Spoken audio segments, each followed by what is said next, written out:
Hello मेरे प्यारे बच्चों। चलिए आज हम फिर एक इंपॉर्टेंट टॉपिक को स्टार्ट करेंगे। उससे पहले हम आप सभी लोगों से ये निवेदन करेंगे कि आप सभी लोग अपनी एनसीईआरटी बुक को अपने सामने रख लीजिए, साथ में अपना नोट्स अपने सामने रख लीजिए और इस टॉपिक को बड़े ध्यान से समझेंगे, क्योंकि ये टॉपिक बोर्ड के पॉइंट ऑफ व्यू से तो इंपॉर्टेंट है ही, लेकिन उससे कहीं ज़्यादा इंपॉर्टेंट है हमारे मेडिकल एग्जाम के लिए। यानी कि जो स्टूडेंट नीट एग्जाम देने वाले हैं, यानी नीट एग्जाम की प्रिपरेशन कर रहे हैं, उनके लिए टॉपिक काफ़ी ज़्यादा इंपॉर्टेंट होता है। और एनसीईआरटी में जो सारी चीज़ें लिखी हैं वो बहुत ही कर सकते हैं कि जटिल तरीके से लिखी गई है, और इसको अब अगर आप अपने से पढ़ेंगे तो शायद एक बार में दो बार में आप समझ नहीं पाएंगे। इसलिए हम इस टॉपिक को समझा रहे हैं, इसमें कौन सा पॉइंट सबसे इंपॉर्टेंट है उसके बारे में बात करेंगे, और पूरे अनुलेखन टॉपिक को हम एकदम अच्छे तरीके से बढ़िया से याद कर लेंगे, जिससे कि हमारे बोर्ड एग्जाम में कोई समस्या ना हो। उससे पहले बच्चों, आप सभी लोगों से निवेदन है कि आप प्रीवियस जो वीडियो हैं, यानी कि जो स्टूडेंट नए हैं उनके लिए, वो स्टार्टिंग से इस चैप्टर को देखें ताकि आपको बहुत अच्छे से समझ में आए। पिछली क्लास में जो हम लोगों ने जो वीडियो मतलब जो हम लोगों ने टॉपिक पढ़ा था उसका नाम है प्रतिकृति वेदशाख, और उस टॉपिक में हमने ये समझा था कि किस प्रकार से डीएनए ओपन होता है, मतलब डीएनए को खोलने के लिए क्या क्या होता है ना। ये सारी चीजें पढ़े थे हम लोग। तो इतने इसके बाद का वीडियो एक भी नहीं आया, काफी दिन हो गया था, कल इसके लिए हमने एक वीडियो भी बनाया था। तो आज से हम फिर से कंटिन्यू करने जा रहे हैं, यानी उसी के आगे हम पढ़ेंगे। आप एनसीईआरटी ओपन करेंगे तो आपको ये हेडिंग मिल जाएगी, यानी कौन सी, अनुलेखन, यानी जिसको इंग्लिश में कहा जाता है ट्रांसक्रिप्शन। ठीक है, तो अनुलेखन किस प्रकार से होता है, क्यों होता है, इसका रीजन सब कुछ हम समझेंगे बड़े आराम से।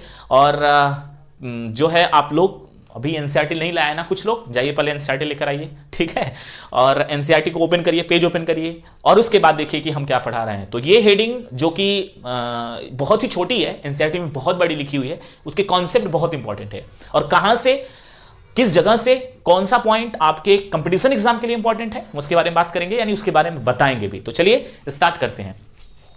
तो यहां पर देख रहे हैं स्टूडेंट, अनुलेखन यानी ट्रांसक्रिप्शन, पहले से हेडिंग जो है मेंशन की गई है। तो इस टॉपिक में मतलब इसका डेफिनेशन क्या है, सबसे पहले एक लाइन में इसको हम राइट करेंगे, ठीक है, ध्यान से देखेंगे। डीएनए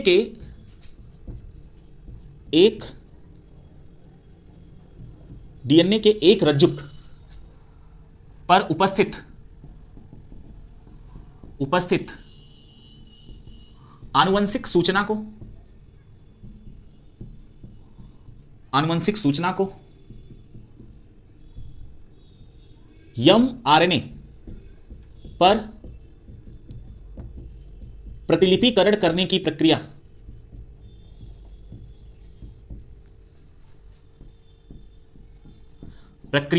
अनुलेखन कहलाती है।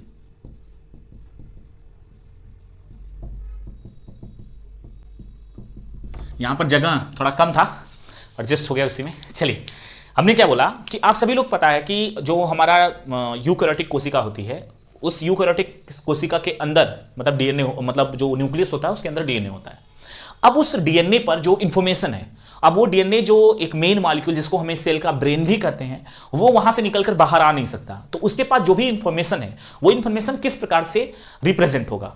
तो स्टूडेंट, सबसे पहले हम आपसे कुछ बातें करेंगे, क्योंकि इसको एक कहानी के थ्रू समझेंगे, और उसके बाद हमें हर एक पॉइंट बहुत अच्छे से समझ में आएगा। फोकस करिएगा, और जो न्यू स्टूडेंट है वो भी बड़े ध्यान से सुनेंगे इस बात को। देखिए, जो डीएनए है वो एक तरीके से मान लेते हैं कि सेल के अंदर एक बॉस मॉलिक्यूल है, ठीक है, एक ब्रेन है उसका, और जो बॉस है वो हमेशा ऑर्डर देता है, ठीक है, ऑर्डर देगा तो उसके हिसाब से काम होता है। जैसे किसी कंपनी में बॉस होते हैं तो वो बताएंगे कि नहीं, हाँ ये काम करने वो काम करने, तो उसके हिसाब से जो कर्मचारी होते हैं वो वहां पर काम करते हैं। तो उसी तरीके से हमारे सेल के अंदर डीएनए भी है, ठीक है, हमारे सेल के अंदर डीएनए भी है। तो वो किस प्रकार से काम करेंगे और क्यों होता है ऐसा, क्योंकि स्टूडेंट एक चीज ये जान लीजिए कि जो हमारे कैरेक्टर है, जो भी जितने भी कैरेक्टर हमारे जितने भी लक्षण होते हैं, जैसे कि हमारे हंसने का स्टाइल हो गया, हेयर का स्टाइल हेयर का जो मतलब कुछ लोगों का कर्ली होता है, कुछ लोगों का लॉन्ग होता है, कुछ लोगों का ब्लैक होता है, कुछ लोगों का ब्राउन होता है, और हमारे चेहरे का जो फेस है, मतलब चेहरे का जो कट है वो किस प्रकार से है, और हम किस तरीके से बोलते हैं, और हमारी लंबाई कितनी है, एवरीथिंग्स, यानी कि जो हमारे बॉडी में हो रहे हैं या होने वाले हैं, या हम जो एक्टिविटीज करते हैं, सब कुछ कंट्रोल होता है हमारे डीएनए से। डीएनए पर वो इंफॉर्मेशन लिखी हुई है, और उस इंफॉर्मेशन को कोड किया जाता है, और कोड करके उस पर प्रोटीन बनाया जाता है, और उस हिसाब से बिहेव किया जाता है। मतलब ये हमारे सेल के अंदर हो रहा है। ये पॉइंटेड नोटेड है, ध्यान से सुनिएगा। हमने क्या बोला, हमारी सेल के अंदर उपस्थित डीएनए के पास हमारे पूरे जीवन की सूचना होती है, पूरे जीवन की सूचना। और उस हर समय हम मतलब हमारे बचपन में क्या होना है, उसके बाद हमारा जो यौनारंभ आएगा उसमें क्या होगा, ये नहीं कि ये मत सोचिएगा कि हम मतलब क्या आगे जाके कोई मतलब शराब पिएगा, दारू पिएगा कि नहीं पिएगा, बाइक चला लेगा कि नहीं चला लेगा, ये तो फिजिकल एक्टिविटीज है ना, प्रैक्टिस के ऊपर है, ये सब नहीं लिखा रहता है। ठीक है, हमारा मतलब जैसे बॉडी लेंथ कितना होने वाला है और उसके बाद हम किस प्रकार से बिहेव करेंगे, और बिहेव भी लोगों पर डिपेंड होता है। ठीक है, और हमारा मतलब जो स्माइल है वो किस तरीके से होगी, या फिर हमारे मतलब चेहरे का कट कैसा होगा, और हेयर का कलर क्या होगा, आइज का कलर क्या होगा, तो हमारे अंदर जो काम हो रहे हैं, ठीक है, जो काम हो रहे हैं वो सब वो किसके द्वारा, मतलब वो सारी एक्टिविटीज जो है, वो सारी इंफॉर्मेशन जो है हमारे डीएनए पर है। अब वो इंफॉर्मेशन डीएनए खुद लेकर बाहर नहीं आ सकता।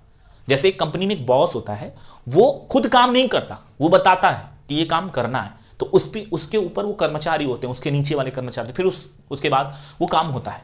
उसी प्रकार से डीएनए वहां से निकल के नहीं आता, बल्कि डीएनए से एक एमआरएनए बनाया जाता है। मतलब डीएनए पर लिखी हुई सूचना को एमआरएनए पर, यानी एमआरएनए पर पूरा का पूरा कॉपी कर देते हैं। ठीक है, आरएनए मेनली 3 होता है, मेनली क्या होता है, ये 3 कौन कौन सा, एक होता है आरआरएनए, एक होता है एमआरएनए, एक होता है टीआरएनए। ठीक है, क्या क्या हमने बोला, एमआरएनए मतलब मैसेंजर आरएनए, आरआरएनए मतलब राइबोसोमल आरएनए, और टीआरएनए मतलब ट्रांसफर आरएनए। जिसमें मैसेंजर आरएनए, मैसेंजर शब्द से ही समझ में आ रहा है, मैसेज ले जाने वाला। ठीक है, तो डीएनए पर उपस्थित जो भी इंफॉर्मेशन होती है, जीन की जो भी इंफॉर्मेशन होती है, वो इंफॉर्मेशन को कोड कर दिया जाता है एमआरएनए में, मतलब लाद दिया जाता है कि भाई तू ले जा, ठीक है, इस इंफॉर्मेशन को ले जा और इस पर काम करा। तो उसी प्रकार से जैसे कि एक कंपनी में होता है। तो यही पॉइंट हमने यहां पर नोट किया है, और इसका यही डिफिनेशन भी है। क्या हमने लिखा है कि अनुलेखन यानी ट्रांसक्रिप्शन यानी एक ऐसा प्रोसेस है जिसमें डीएनए पर लिखी हुई आनुवंशिक सूचना, यानी डीएनए पे क्या क्या लिखा है, यानी कि जैसे हमारी लेंथ कितनी है वो डीएनए पर लिखा हुआ है, तो इस सूचना को एमआरएनए पर कॉपी कर लिया जाता है। तो एमआरएनए कॉपी करके उसको कहां से, केंद्रक से बाहर निकाल कर लेकर आता है। देखिए समझने की बात है बच्चों, ध्यान से देखेंगे। जैसे ये सेल है, और सेल के अंदर क्या है, न्यूक्लियस है, और इस न्यूक्लियस के अंदर डीएनए है, और इस डीएनए में जो भी प्रेजेंट इंफॉर्मेशन है, उस इंफॉर्मेशन को यहां से मतलब कौन, एमआरएनए यहां केंद्रक से निकाल के बाहर लाएगा। ठीक है, यहां से बाहर लाता है। तो जब यहां से इसको बाहर लाएगा तो इसी एमआरएनए पर, यानी जो ये एमआरएनए देख रहे हैं, इसी एमआरएनए पर किसका निर्माण होता है, प्रोटीन का। ठीक है, यहीं से प्रोटीन का, और यही प्रोटीन जो होता है वो हमारी बॉडी में रिप्रेजेंट होता है। मतलब जो हम जैसे हमारे लेंथ कितनी है, तो वो प्रोटीन के कारण हुई है। और वो प्रोटीन बना कैसे है, क्योंकि डीएनए पर वो कोड था, वो कोड एमआरएनए लेकर आया है, और वो उस एमआरएनए पर प्रोटीन बना है। आगे हम समझेंगे किस प्रकार से बनता है। ठीक है, इतनी बात समझ में आई। तो केवल इसमें यह समझने वाली बात है, केवल हमने क्या बोला, केवल इसमें यह समझने वाली बात है कि डीएनए के एक रज्जु पर उपस्थित, यानी कि डीएनए के एक रज्जु पर। अब यहां पर कंपटीशन एग्जाम का एक क्वेश्चन बनता है, ये देखिए, ये जो पॉइंट आप देख रहे हैं ये इंपॉर्टेंट है। एक रज्जुक, ठीक है, डीएनए के दोनों रज्जुक पर कभी भी एमआरएनए का निर्माण नहीं हो सकता। इसका रीजन हम आपको बताएंगे। ठीक है, अभी हम इसका रीजन बताते हैं। तो ये इंपॉर्टेंट पॉइंट है, यहां से ध्यान से सुनिएगा और देखिएगा, नोट करिएगा, और उसके साथ ही अपनी तैयारी भी करते रहिएगा। ठीक है, हमने क्या बोला, डीएनए के एक रज्जुक पर। ठीक है, एक रज्जुक, क्योंकि हम दोनों रज्जुक, यानी डीएनए डबल स्ट्रैंडेड होता है, मतलब 2 स्ट्रैंड, हमने फिगर बना के समझा भी है इस पॉइंट को। लेकिन डीएनए के एक श्रृंखला पर, यानी जो 2 श्रृंखला है उस पे नहीं, दोनों पे नहीं, केवल एक श्रृंखला पर। तो डीएनए के एक रज्जुक पर उपस्थित जो भी सूचना होगी, कौन सी सूचना, आनुवंशिक सूचना, क्योंकि हमारे वंश, हमारे मम्मी पापा से जो जीन आया है, वैसे उनके मम्मी पापा से, तो वो जो कोड होते हैं वो एक दूसरे मतलब क्या होते हैं, स्थानांतरित होते हैं। तो वही हमने क्या बोला, डीएनए के एक रज्जुक पर उपस्थित आनुवंशिक सूचना को एमआरएनए पर, ठीक है, एमआरएनए यानी मैसेंजर आरएनए पर क्या कर देना, उसका प्रतिलिपिकरण कर देना, मतलब उसका उतार लेना। ठीक है, प्रतिलिपिकरण कर देना की प्रक्रिया जो होती है वो क्या कहलाती है, प्रक्रिया क्या कहलाती है, अनुलेखन कहलाती है। अनुलेखन का डेफिनेशन आप कभी नहीं भूलेंगे ना, है ना, हाँ नहीं भूलेंगे। अब इसमें एक चीज और इंपॉर्टेंट है बच्चों, क्या इंपॉर्टेंट है, यानी कि जब प्रतिलिपिकरण हो रहा होता है, मतलब जब डीएनए से एमआरएनए बन रहा होता है, जैसे ये डीएनए है, इस पर कौन बन रहा है, एमआरएनए जब बन रहा है। ठीक है, ये डीएनए हो गया, और इस पर कौन बन रहा है, एमआरएनए। जब इस पर बन रहा होता है तो आप सभी को पता है कि एडेनिन से कौन जुड़ता है, एडेनिन से कौन जुड़ता है, बताइए, एडेनिन से हाइड्रोजन के डबल बॉन्ड थाइमिन मतलब हाइड्रोजन का डबल बॉन्ड होता है, थायमिन जुड़ता है, और ग्वानिन से कौन जुड़ता है, हाइड्रोजन का ट्रिपल बॉन्ड साइटोसिन जुड़ता है, यही ना। ऐसा किसमें होता है, ऐसा होता है डीएनए में, ऐसा किसमें होता है, डीएनए में, ठीक है, ऐसा डीएनए में होता है। लेकिन आरएनए में बच्चों एक चीज याद रखिएगा, जैसे ये आरएनए है, जैसे ये डीएनए है, जैसे ए टी जी सी ए, ये आरएनए है, मतलब सॉरी ये डीएनए का श्रृंखला है, और अगर इससे यम आरएनए बन रहा होगा तो डीएनए, अगर जैसे ये डीएनए श्रृंखला होता तो ए के स्थान पे कौन होना चाहिए, टी। तो ये चीज याद रखिए, जहां पर टी होता है, अगर आरएनए बन रहा है, अगर आरएनए बन रहा है तो ए के साथ डबल बॉन्ड से कौन जुड़ेगा, या ए की प्रति बॉन्ड से जुड़ेगा नहीं, ए के स्थान पे जहां पर हमें टी लिखना है, टी के स्थान पर क्या कौन हो जाएगा, टी के स्थान पर यू हो जाएगा, ठीक है, यू हो जाएगा, टी के स्थान पर कौन हो जाएगा, यू हो जाएगा, टी के प्लेस पे कौन हो जाएगा, यू हो जाएगा। इंपॉर्टेंट है बच्चों, ध्यान से देखिएगा, जैसे ये ए है तो ए के स्थान, ए जो है यहां पर टी होना चाहिए, लेकिन यम आरएनए पर टी होता नहीं, तो ए के नीचे कौन होगा, यू होगा। टी है, टी के नीचे कौन होगा, ए, जी के नीचे क्या होगा, सी, सी के नीचे क्या होगा, जी, ए के नीचे क्या होगा, इस बार फिर से ए आ गया तो यू। तो एक चीज याद रखिए, ठीक है, टी नहीं लिखा जाएगा। तो ये इंपॉर्टेंट पॉइंट है कि यम आरएनए में थायमिन नहीं होता, थायमिन के स्थान पर क्या होता है, यूरेसिल होता है। और थायमिन और यूरेसिल के स्ट्रक्चर में बहुत ज्यादा डिफरेंस नहीं होता बच्चों, क्योंकि थायमिन वाले में यानी यूरेसिल की संरचना पे 5वें नंबर पे मेथिल जुड़ जाता है। अब ये हम क्या बोल रहे हैं, पहले पढ़ा चुके हैं, नोट्स पलट के देख लीजिए, आपको समझ में आ जाएगा। यूरेसिल का जो स्ट्रक्चर होता है, उस स्ट्रक्चर के 5वें स्थान पर क्या हो जाता है, वहां पर कौन जुड़ जाता है, मेथिल जुड़ जाता है, इसलिए उसका नाम थायमिन हो जाता है। तो यम आरएनए पर कभी भी एक चीज याद रखिए, हमने क्या बोला, यम आरएनए पर थायमिन नहीं होता, ठीक है, थायमिन नहीं होता, थायमिन नहीं होता, बल्कि थायमिन के स्थान पे कौन हो जाता है, यूरेसिल हो जाता है। ये नोटेड पॉइंट है, नोट कर लीजिएगा, ठीक है। यम आरएनए जब यानी डीएनए से जब आरएनए बन रहा होगा, और जहां पर जो एडेनिन है, डीएनए पर एडेनिन है, उसके नीचे यम आरएनए पर अगर मतलब डीएनए के अकॉर्डिंग क्या होना चाहिए, थायमिन होना चाहिए, लेकिन यम आरएनए पर यानी जब आरएनए बनता है तो थायमिन नहीं होकर वहां पर क्या हो जाता है, यूरेसिल हो जाता है। तो ये चीज यहां पर हमने नोट भी करा लिया, क्या कि यम आरएनए पर थायमिन नहीं होता, बल्कि उसके स्थान पर क्या होता है, यूरेसिल होता है। यानी जहां थायमिन लिखना है वहां थायमिन नहीं लिखना है, यूरेसिल होता है, ठीक है। फिर से एक बार रिवाइज कर लेते हैं स्टूडेंट, हमने क्या बोला कि डीएनए के एक रज्जु पर उपस्थित जो भी आनुवंशिक सूचना होती है, उस आनुवंशिक सूचना को यम आरएनए पर क्या कर देना, प्रतिलिपिकरण कर देना, यानी फोटोकॉपी कर देना, कि जो पूरी प्रक्रिया होती है उसको क्या कहा जाता है, उसको कहा जाता है अनुलेखन यानी ट्रांसक्रिप्शन। इसमें जब डीएनए से आरएनए बन रहा होगा, यानी ये डीएनए का स्टैंड है, ये आरएनए का स्टैंड है, जब डीएनए के से आरएनए बन रहा होगा तो जहां पर हमें थायमिन लिखना है वहां थायमिन नहीं लिखना है, हमें क्या लिखना पड़ेगा, थायमिन के स्थान पर यूरेसिल लिखना पड़ेगा। थायमिन के स्थान पर किसको लिखेंगे, यूरेसिल लिखेंगे। अब कोई कंफ्यूजन नहीं है ना, कंफ्यूजन होनी भी नहीं चाहिए, ठीक है। आई थिंक अब पूरे अच्छे तरीके से आप लोग जान चुके होंगे। तो अब हम इसको मिटाते हैं और उसके बाद अगले टॉपिक के बारे में बात करते हैं। और कई लोग पूछेंगे सर ऐसा क्यों होता है कि मतलब जो दोनों स्टैंड क्या है कि यहां एक रज्जु क्यों लिखा गया है ना, क्यों दोनों रज्जु पे नहीं होता, तो उसका रीजन समझा देते हैं पहले, ठीक है। उसका रीजन समझेंगे यहीं पर। सबसे पहले बच्चों एक चीज याद रखिए, जैसे ये डीएनए का 2 स्टैंड है, ठीक है। पहले अनुलेखन इकाई समझ लेते हैं।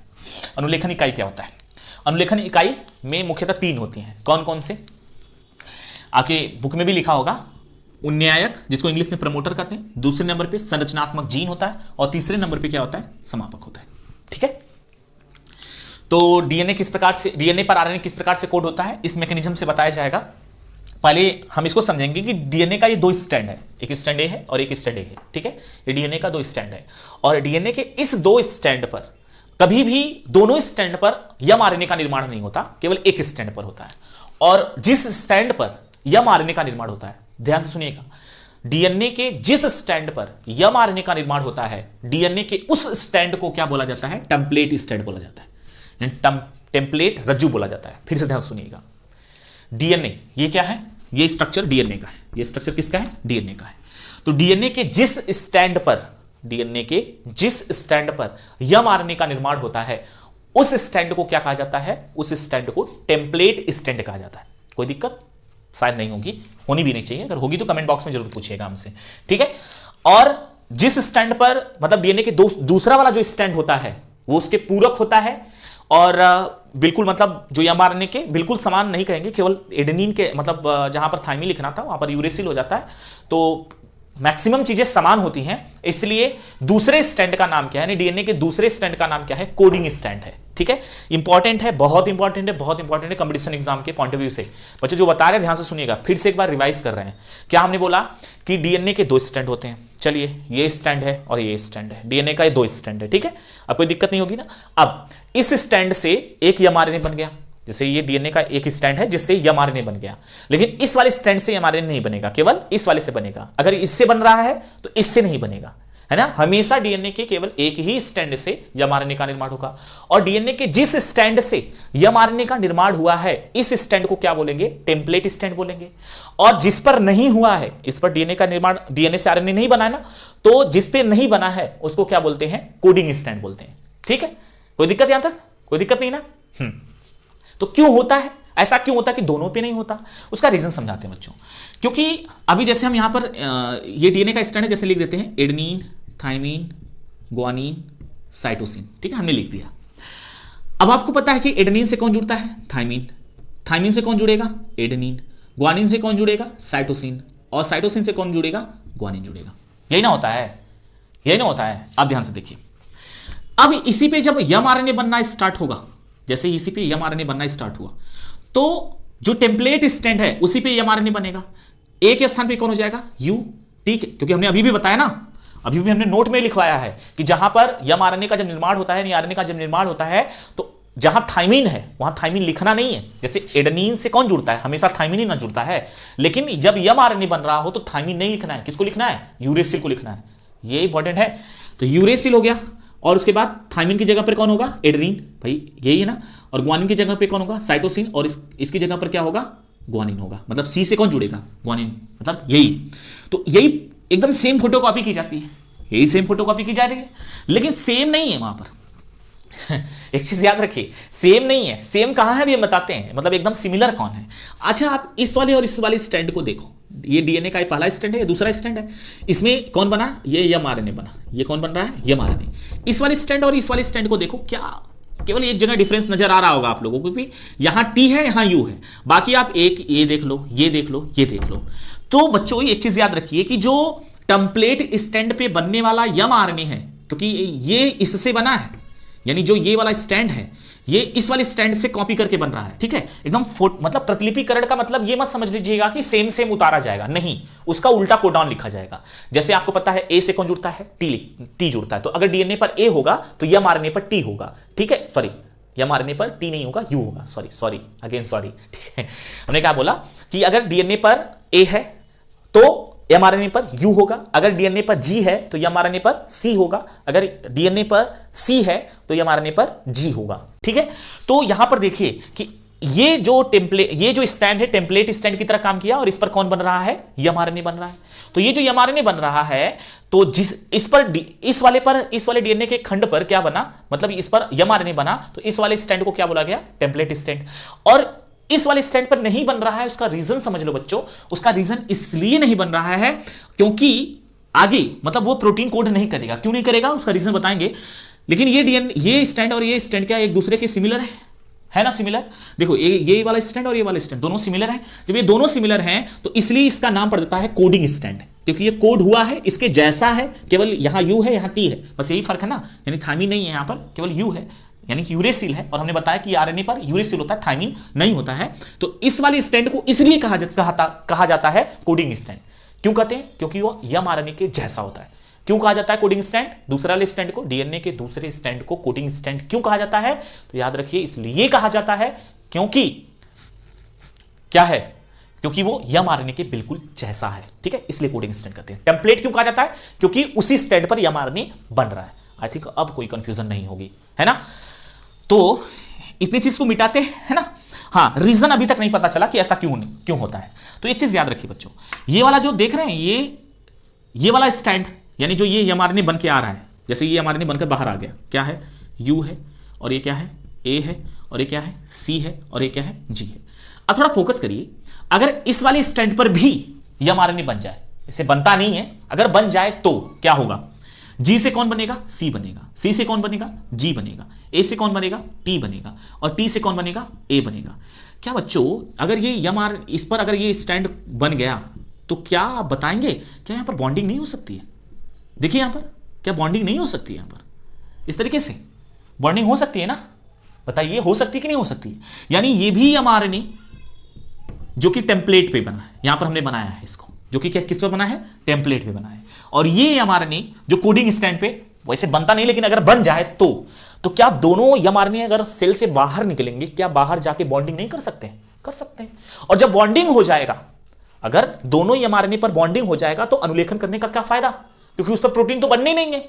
इसलिए केवल एक ही स्टैंड पर क्या होता है, केवल एक ही स्टैंड पर mRNA का कोड होता है। पहला रीजन तो ये हुआ कि इसलिए नहीं हो सकता कि दोनों स्टैंड बाहर सेल मतलब जो कोशिका द्रव्य है उसमें जाके बॉन्ड ना बना ले, इसलिए एक कारण तो ये हो गया। ठीक है, अगर बॉन्ड बन जाएगा तो भाई जिसलिए बनाए हैं प्रोटीन नहीं बनेगा उसका, और जब प्रोटीन नहीं बनेगा तो फायदा क्या ट्रांसक्रिप्शन करने का, डीएनए ही रहने देते, है ना। यानी डीएनए के स्टैंड पर आरएनए एक ही मतलब डीएनए के एक ही श्रृंखला पे mRNA बन रहा है। उसका रीजन क्या है? उसका रीजन एक ही है कि दोनों पे अगर बन जाए तो दोनों स्टैंड अगर दोनों बाहर एक साथ आए, केंद्रक द्रव्य से बाहर दोनों आए और कोशिका द्रव्य में या केंद्रक द्रव्य में ही क्या हो जाएगा, दोनों स्टैंड अगर आपस में जुड़ना स्टार्ट कर देंगे तो क्या बॉन्ड नहीं बन जाएगा? दो बॉन्ड बन मतलब कि दोनों स्टैंड आपस में डबल स्टैंडर्ड हो जाएंगे, डबल स्टैंडर्ड आरएनए बन जाएगा। और अगर डबल स्टैंडर्ड आरएनए बन गया ना तो फिर प्रोटीन वोटीन बनने वाला नहीं है। ठीक है, तो कोई फायदा नहीं है। तो एक रीजन तो ये हो गया। और दूसरा रीजन ये हो गया बच्चों, दूसरा रीजन ये होता है कि जैसे ये मतलब ये वाला स्टैंड,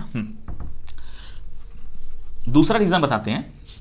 पहला रीजन तो ये कि दो स्टैंड बन जाएगा इसलिए नहीं होता। दूसरा रीजन ये है कि जैसे ये mRNA बनकर आएगा, U है, A है, C है और G है। अगर ये बन के आया है बाहर, ये mRNA बन के बाहर आ गया, तो अगर इस पर भी mRNA बना हो, जैसे इस पर हमने अभी बनाया था, तो क्या बना था, T के स्थान मतलब T से कौन जुड़ता है आपको पता है, A जुड़ेगा। A से कौन जुड़ेगा, A से हमेशा T जुड़ेगा। C से कौन जुड़ेगा, G जुड़ेगा। और G से कौन जुड़ेगा, ये C जुड़ेगा। ठीक है, ये स्टैंड। तो क्या ये बिल्कुल डीएनए जैसा नहीं है? ATGC क्या बिल्कुल डीएनए जैसा नहीं है? डीएनए के दूसरे स्टैंड जैसा है ना? बिल्कुल। एक रीजन तो ये है। अब इस पर बनने वाला प्रोटीन, इस पर भाई देखिए डीएनए से mRNA बनता है और mRNA से प्रोटीन बनता है। अब डीएनए के एक ही स्थान पर, जैसे ये स्ट्रक्चरल जीन है, इसी स्थान पर क्या दो अलग अलग प्रकार के प्रोटीन हैं? क्या दो अलग अलग प्रकार के जीन हो सकते हैं? नहीं सर। यानी कि डीएनए के संरचनात्मक जीन पर यानी स्ट्रक्चरल जीन वाले स्थान पर केवल एक ही प्रकार का प्रोटीन बने ताकि एक ही प्रकार का जीन एक्सप्रेस हो सके। इसलिए दूसरे स्टैंड से मतलब mRNA का निर्माण नहीं होता है, क्योंकि एक ही स्थान से दो प्रोटीन नहीं बन सकते हैं। क्योंकि ये स्टैंड देखो, क्योंकि mRNA क्यों बनता है, रीजन क्या है, mRNA बनने का रीजन क्या है? क्योंकि डीएनए बाहर अपनी मैसेज को लेके आ नहीं पाता, इसलिए mRNA के थ्रू देता है। और उस mRNA से कौन बनता है, प्रोटीन बनता है। तो mRNA बनाने का कारण क्या था, प्रोटीन बनाने का है। ठीक है, अगर प्रोटीन नहीं बनेगा तो फायदा क्या होगा? तो हमने पहला पॉइंट देख लिया कि दो स्टैंड आपस में अगर बॉन्ड बना लेंगे तो फिर फायदा ही नहीं है, कोई मतलब ही नहीं है ना। तो इसलिए दूसरे वाले स्टैंड पर mRNA नहीं बनता। और दूसरा रीजन ये है बच्चों कि डीएनए की ये कोई मतलब डीएनए का ये इंफॉर्मेशन मतलब कोई स्टैंड है, डीएनए का कोई स्ट्रक्चरल जीन है, इतना इस पर कोड दूसरा है, क्योंकि इसी का क्या होता है मतलब जैसे एडेनिन इस पर होगा तो इस पर थाइमिन होता है, इस पर ग्वानिन होगा, साइटोसिन होता है। डीएनए का दोनों स्टैंड है। ठीक है, अब इस पर बनने वाला mRNA अलग प्रोटीन बनाएगा, इस पर बनने वाला mRNA अलग प्रोटीन बनाएगा। तो एक ही डीएनए का एक ही खंड मतलब एक ही स्थान का संरचनात्मक जीन दो अलग अलग प्रकार के प्रोटीन बना देंगे, तो क्या फायदा है ना। ये भी फायदा मतलब डीएनए का एक ही खंड संरचनात्मक जीन एक ही है और इस पर भी अलग प्रोटीन बनेगा, इस पर अलग प्रोटीन बनेगा, फायदा क्या है ना। इसलिए दो रीजन होते हैं बच्चों, दो रीजन हैं कि कोडिंग स्टैंड पर आरएनए का निर्माण यानी mRNA का निर्माण इसलिए नहीं होता कि अगर mRNA बन जाए तो पहला तो कारण यही है कि दोनों अगर सेल मतलब कोशिका द्रव्य में आएंगे तो दोनों कोशिका द्रव्य में आने के बाद क्या कर सकते हैं, दोनों बॉन्ड बना सकते हैं। तो अगर बॉन्ड बन जाएगा तो फिर पक्का है कि आरएनए मतलब प्रोटीन का निर्माण नहीं होगा। और दूसरा रीजन यह है कि डीएनए का एक ही संरचनात्मक जीन है, दो अलग अलग प्रोटीन कैसे बनाएगा। तो दो रीजन है कि अलग अलग प्रोटीन ना बने और दो स्टैंड ना बने जिससे बॉन्ड बन जाए। तो दो रीजन के कारण जो है एक ही स्टैंड पर mRNA का निर्माण होता है। तो सीधा सीधा पूरा का पूरा सारांश क्या निकला है, मतलब जो अब तक हम पढ़ते आ रहे हैं, काफी लंबा वीडियो हो रहा है, तो ध्यान से देखिएगा, उसका सारांश यही निकला है बच्चों कि संरचनात्मक जीन जो होता है, मतलब जो डीएनए का दो स्टैंड है, ठीक है। फिर से एक बार रिवाइज कर देते हैं अनुलेखन वाला, कि डीएनए के एक ही रज्जु पर क्या होता है, आरएनए का निर्माण होता है। उसका रीजन क्या है? उसका रीजन है कि दोनों पर होगा तो दोनों आगे जाके बॉन्ड बना सकते हैं, और दूसरा रीजन क्या है कि दो अलग अलग प्रोटीन नहीं बनते हैं, इसलिए डीएनए के एक ही स्टैंड पर क्या बनता है, एमआरएनए बनता है। और उस स्टैंड को क्या बोलते हैं? टेम्पलेट स्टैंड बोलते हैं, और दूसरे वाले स्टैंड को क्या बोलते हैं? कोडिंग स्टैंड बोलते हैं, क्योंकि यह एमआरएनए जैसा होता है। केवल क्या होता है कि एमआरएनए यानी जब आरएनए बनता है तो थाइमिन नहीं लिखकर हम वहां पर क्या लिखते हैं? यूरेसिल लिखते हैं। समझ गए? इतना समझ गए? कोई दिक्कत नहीं ना? चलिए, तो अब हम आगे वाली टॉपिक को स्टार्ट करते हैं। हम इसको मिटा देते हैं क्योंकि बुक में आपके ये फिगर मतलब बीच में लिखा कुछ है नहीं, इसलिए हम भी कुछ बीच में नहीं लिख रहे हैं ताकि आपको कंफ्यूजन ना हो। ये बुक का फिगर है और काफी इंपॉर्टेंट फिगर है आपकी बोर्ड के लिए बच्चों, बस इतना ही है। और इसके आगे आप लिखेंगे कि हमें थाइमिन के स्थान पर किसको लिखना है? यूरेसिल को लिखना है।